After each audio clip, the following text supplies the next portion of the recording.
So erectile dysfunction is no laughing matter, especially if you deal with it.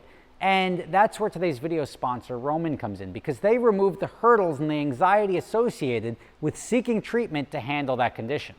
With Roman, you can get medical care for ED, if appropriate, from the comfort and privacy of your own home. You can handle everything online in a convenient, discreet manner.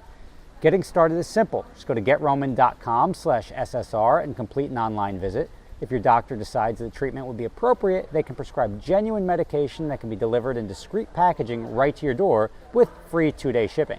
With Roman, it's easy to connect with a doctor. So click the link in the description, getroman.com/SSR. That's getroman.com/SSR, and see if Roman can help you out today.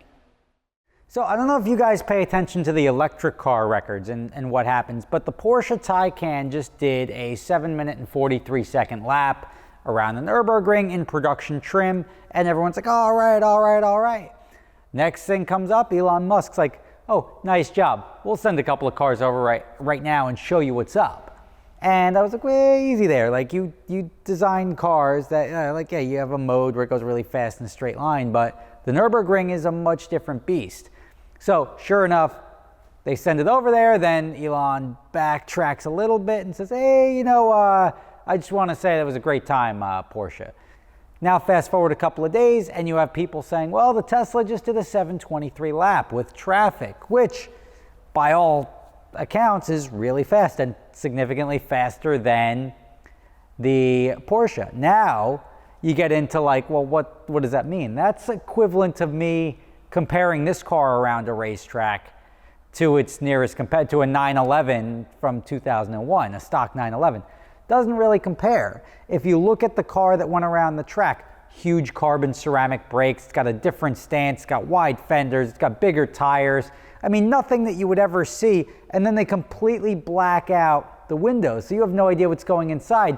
You can only assume that it's completely gutted. Now, that's not a comparative lap. And you assume both the Porsche and the Tesla had equivalent drivers for the sake of the conversation. But having a stripped down race car, essentially race variant of a car with an experimental motor, they claim there's 3 motors now, 1 on each rear wheel and a new motor powering the front, which is now plaid mode, which is, and it's cool. I like the fact that Tesla embraces the fandom and allows the fans to sort of nickname and dictate and I don't know, just feel a part of the company and get some like naming rights to stuff. It's all inconsequential, but like Tesla had ludicrous mode. Ludicrous mode, for those of you who have watched Spaceballs, goes to plaid.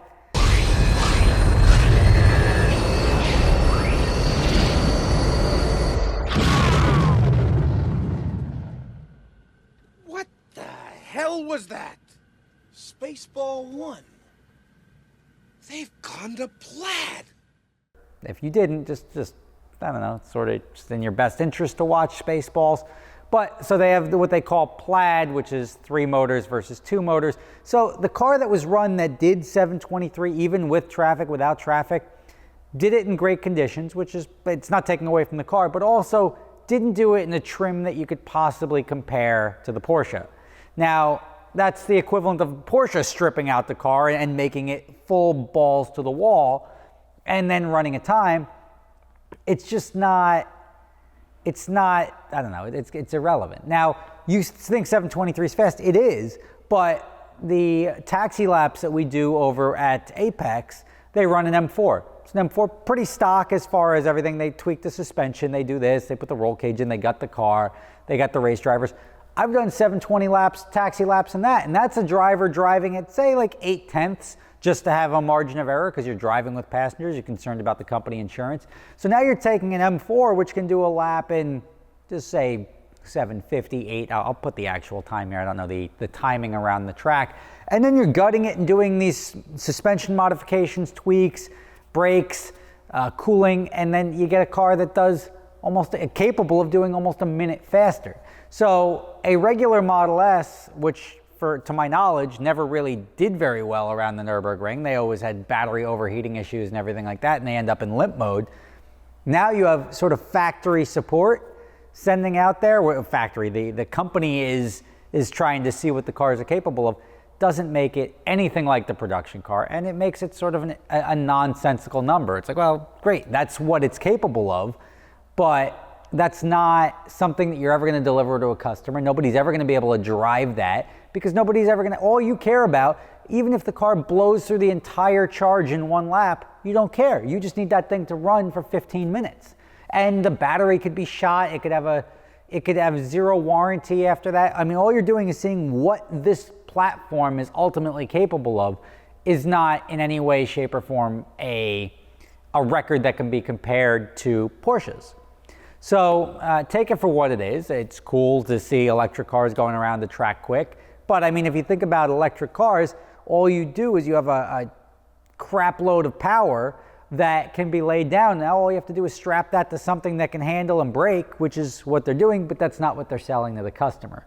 So if you swap out a regular engine for an electric motor, can a car still go faster on the Nürburgring? Absolutely. But does that have any relevance to anything ever? No, not really, other than just being a cool hypothetical as to what something could potentially do. It is what it is. Thank you for watching. Rob Ferretti, signing out. See you tomorrow. For those of you not familiar with my other company, I started a company called Adventure Drives, which combines driving and bucket list travel. It's a lot of fun. If you're interested, prices can be done per person. Don't worry if you don't have somebody to go with you, we can match you up with somebody. You can check the link in the description for adventuredrives.com and sign up today.